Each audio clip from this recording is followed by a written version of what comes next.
Supreme court ने शुक्रवार को रिजर्व बैंक ऑफ इंडिया से 6 महीने में बैंकों के लॉकर सुविधा प्रबंधन को लेकर विनियम बनाने को कहा।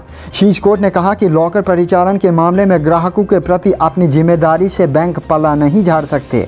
जस्टिस एम शांतनागोदर और जस्टिस विनीत शरण की पीठ ने कहा कि वैश्वीकरण के दौर में बैंकिंग संस्थानों की भूमिका बेहद अहम हो गई है।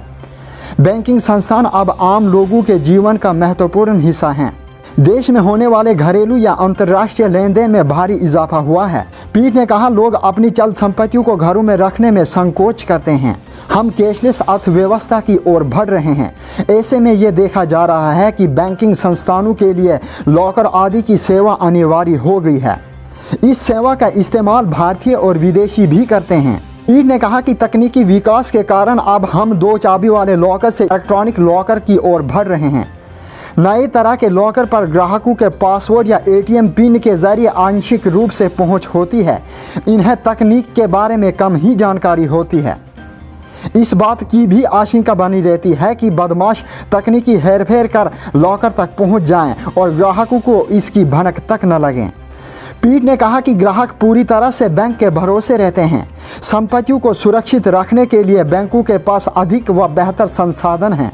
ऐसी स्थिति में बैंक अपनी इस जिम्मेदारी से भाग नहीं सकते कि बैंक के लॉकर के संचालन में उनकी जिम्मेदारी नहीं है। शीर्ष कोर्ट ने कहा कि लॉकर सुविधा लेने के पीछे ग्राहकों का मकसद यही होता है कि वह अपनी पूंजी को लेकर सुनिश्चित रहें। ऐसे में ज़रूरी है कि आरबीआई समग्र निर्देश जारी कर कहें कि बैंक लॉकर सुविधा और सेल्फ डिफेंस फैसिलिटी मैनेजमेंट के लिए कदम उठाएं।